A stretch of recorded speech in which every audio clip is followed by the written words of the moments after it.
All eyes are on this furry creature today as people are eager to hear if there's going to be more weeks of winter or will spring come early.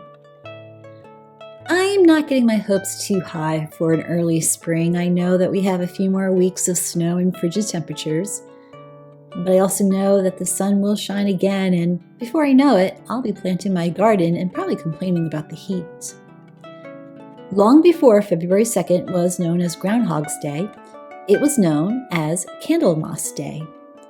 It was a day to bless the candles, as well as being an indicator of weather patterns.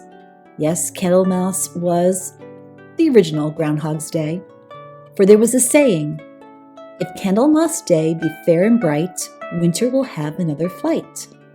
But if it be dark with clouds and rain, winter is gone and will not come again." In other words, if the sun is brighter than the candles of Candlemas, then winter will last for a longer time. But if the candles of Candlemas outshine the sun on February 2nd, then winter is nearing an end. So goes the tradition. Here at Old Stonewall Farm, I am trying my hand at making another batch of candles. Not having too much success this time, but I'm embracing my 18th century passion for doing things the hard way. And I've discovered that we can't take light for granted.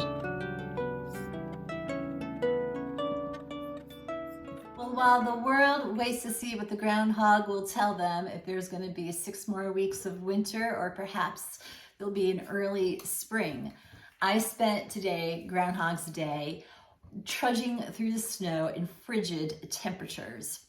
And as I did, I thought about not the groundhog, but I thought about the faithful, bringing their candles to be blessed in the parish. Now, in my mind, I had this image of a hamlet in the Alps in Europe and women putting on their heavy woolen cloaks and their skirts and their boots and taking all of the precious candles that they made and gathering them up and trudging through the snow as the church bells ring and they enter the parish to have them blessed.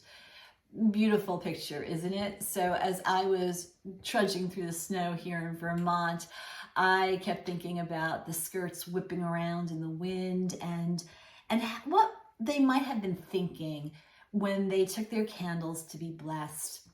We take for granted light. We just flip a switch and the light comes on. But if you had to depend on candles, then they were more of a precious treasure. And take it from me, I just tried to make a batch of candles and it is time consuming. It is not that easy. And I have managed to get 1 candle out. The other 5 are stuck in the mold. And this candle that I made a month ago, it is a longer mold I have, taller candle. I don't know if you can see, but it's kind of funky on the bottom. So when I thought about the faithful taking their candles to be blessed on Candlemas, which is on the church calendar, a Catholic tradition in which it commemorates the presentation of Jesus in the temple. And in that story, we have Jesus, the Son of God, and we had the whole Christmas nativity. He was born, but after a certain number of days, the child would be presented in the temple. And it would also be a time of the woman who, after giving birth, purification. So there's a whole bunch of complex laws involved and what was going on in that time period. But in the Gospel of Luke, you have the presentation of Jesus in the temple, and we have the old man Simeon, who is just waiting to see the promise of God. And so he shows up to the temple every day, and his eyes are probably failing, and he's just tired, but he is faithful, and he shows up. And that is the day that Jesus is presented in the temple, and Simeon gets to see God's promise. So for me, the whole idea of Candlemas, blessing candles on the day that Jesus is presented and made known in the temple, especially made known to Simeon, I find that very powerful because Jesus is the light of the world. And on this day that the faithful always had their candles blessed, the light that would bless their homes and their hearth, that this was the light, God's light, that Simeon got to see. As Simeon's days were growing dimmer, here comes the light of Christ into the temple. And so on February 2nd, it's Candlemas, and we remember the presentation of Jesus, and we have candles blessed. How did we get Groundhog's Day? Well, you could probably blame the Reformation and the whole break from the Catholic Church, and Protestants wanted to do something different or kind of distance themselves from what the Catholics always did. So somewhere over the course of history, the Protestants took Candlemas and made it into Groundhog's Day. But to think of making that journey to bless your candles and to realize how precious the light is, I think we need to remember that more and more, that light is not to be taken for granted. And I just don't mean electrical light and, if a storm passes through and the lights go out. I'm not talking about that. I'm talking about the light within, the light in the world. We can't take it for granted. We need to tend to it. We need to nurture it. And as I was trying to make the candles, I took all the ones that were burnt down low, and I wanted to reuse the wax. I don't want to waste any of this precious beeswax. Well, as I was burning all the extra little nubs that I had to add to the wax to pour into the mold, I realized that the soot made it dirty. So these candles that I have now, they might be kind of marred with some soot and they're not the cleanest. But I wanted to make sure that I didn't waste any of the precious beeswax. Back in December, right before Christmas, we had a big storm come through and it knocked out our power for at least 24 hours, a little bit more. At first, I was okay. I had tons of candles that I had stored in my candle box. Throughout the day, I kept the candles lit, and as the night started to come and things got darker and darker and I couldn't light the tree, and I was getting a little depressed, a little down the dumps that, all the Christmas decorations weren't glistening. So I lit all the candles, all the sconces that I have in the house, and the power was still out.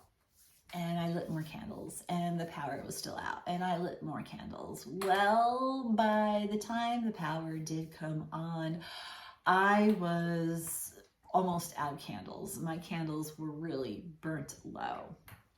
And I realized all the candles that I had made and I had stored, I thought I had a nice little stash. They went quickly. I'm down to a few candles and I tried to make more. I did get one from this mold. I'm sure I'll be able to pop the others out. But we can't take light for granted. We can't just assume that the light will always be there. We are told to let our light shine, that we are to be the light of Christ for others. And I think to really accomplish that, we need to be mindful of doing that. We need to be mindful of love that ignites that light. We need to be mindful that we have a responsibility to brighten somebody else's day. We can't take joy or happiness or goodness in this world for granted. We have a part to play in it. And sometimes it takes work. Sometimes it's hard to really love someone. Sometimes it's hard to let your light shine when it just seems like there's darkness all around. But this Candlemas, as I thought about the women trudging through the snow to have their candles blessed, it really just struck me as so powerful that it is a blessing to have light all around us. it is a blessing to tend to that light, to share that light. So this Candlemas, do your best to shine.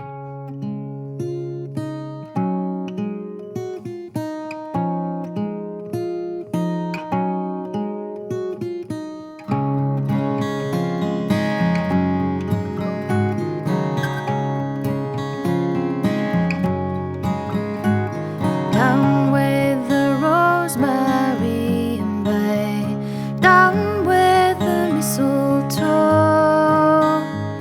Instead of holly now upraise the greener box to show, the greener box to show. The holly hither rode its way, let box now